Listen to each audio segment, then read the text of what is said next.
Turning to Australia, where a dream trip with friends turned into a deadly nightmare.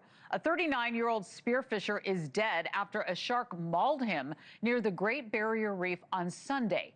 The man was diving off a boat with three friends when the shark attacked. Now, we're talking about bull sharks here, which are considered one of the world's most dangerous. They were reported in the area just before the incident. And it is the second fatal shark attack in Australia in just over a week. Now, a different spearfisher was killed by what's believed to be a 16-foot white shark on May 16th. And to put all of this in context, Australia averages around 3 fatal shark attacks total in a single year. The latest fatalities now mark 3 deaths from sharks there for this year, 2026.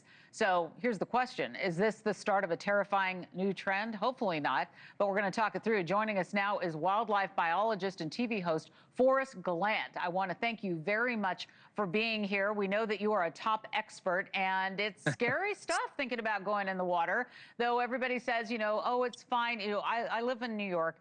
I live out on Long Island, and every time we go out in the water, people say, oh, it's fine, but I can't help but think about it every single time. So let's start with the shark attack Sunday, because it is believed that these bull sharks were in the area. Unclear of what kind of warning was out there, but they might not be the animal people think of. Why are they so dangerous?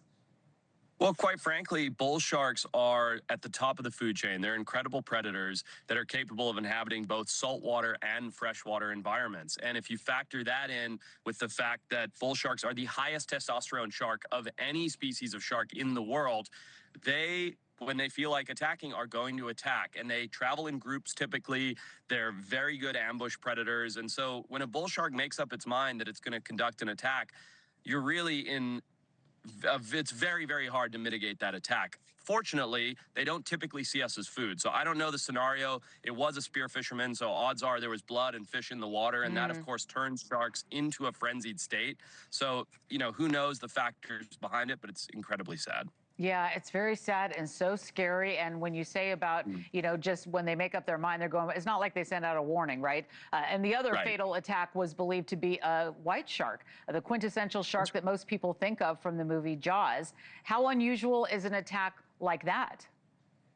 Well, traditionally, white sharks actually attack more people than any other shark species, but they still say your likelihood of getting attacked by a shark is, something like 10 times less than being struck by lightning. But when you're a spear fisherman, and as a fellow spear fisherman, it's like saying that while walking in a lightning storm with a metal rod over your head, right? When you do these activities that invoke predation, such as spearfishing, you have to sign a mental waiver to say to yourself, I'm going into a habitat where I'm not the apex predator and I'm competing with other predators for their prey base. So these attacks do happen. They're incredibly sad. White sharks do attack more people than any other species of shark. But once again, we're not typically on the menu. Odds are the visibility was low. There was blood in the water.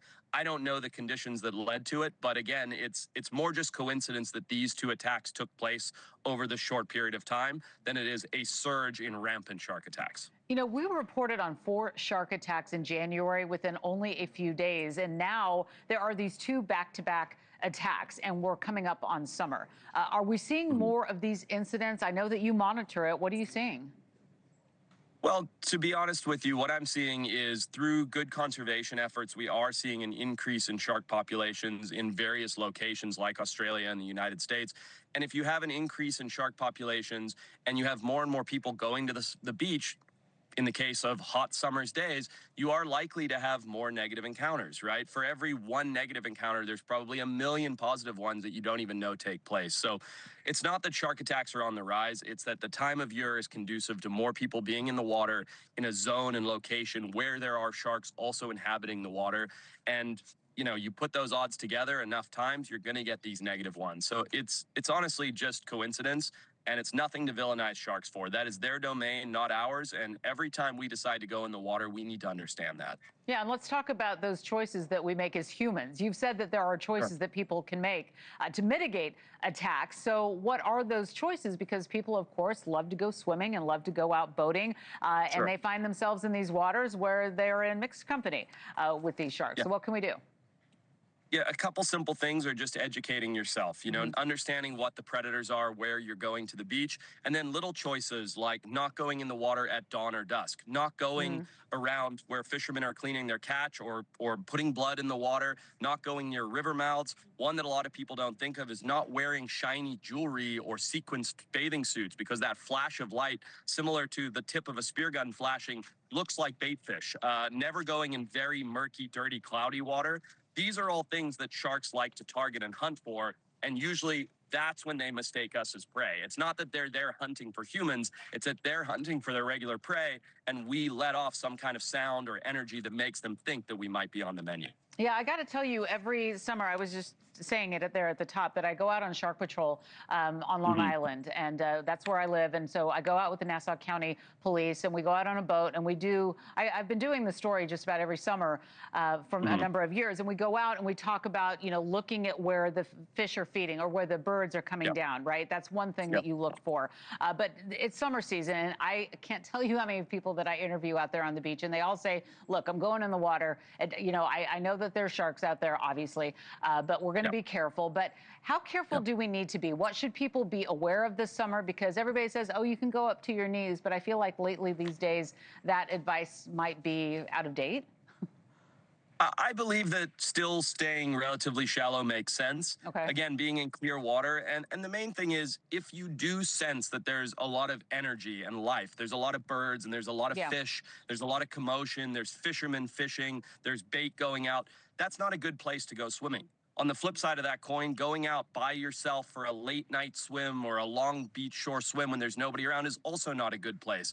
Safety in numbers. If you're going to a regular crowded beach in a normal day and it's sunny and bright and there's a lot of people around, your odds of attack are incredibly low. It's these variables that lead to a higher likelihood of a negative encounter. And again, a little bit of education, just like you said, understanding there's all this energy, this life around. That's when you know there's going to be sharks. Anytime there's prey, there's predators. So if you see bait fish jumping and birds diving, you know there's sharks in the area. Do you go swimming out there in the ocean? Almost every day. Okay. And before I let you go, I have to ask you, you're covered in mud standing in a field. What are you working on next? It looks pretty cool. I am currently in Texas working on critically endangered Arabian oryx, where we've been capturing and moving a herd to try and diversify the genetics. So we're out in the field. It's incredibly muddy right there. We just performed a field surgery on one that had a broken horn, and we're about to relocate the whole herd. So sorry I was late to this press interview, but I'm happy to be here. Oh my gosh, no, you can come on anytime. We're all thrilled to have you. The whole control room was saying how happy we were to have you, and we'd like you to come back all the time and tell us what you're working on and give us that advice. I have a feeling we're going to be talking to you a lot this summer. Thanks, Forrest Galante. I appreciate your time. Thank you. Thank you for watching. Subscribe below and download our NewsNation app right now on your phone, and you will get fact-based, unbiased news for all Americans.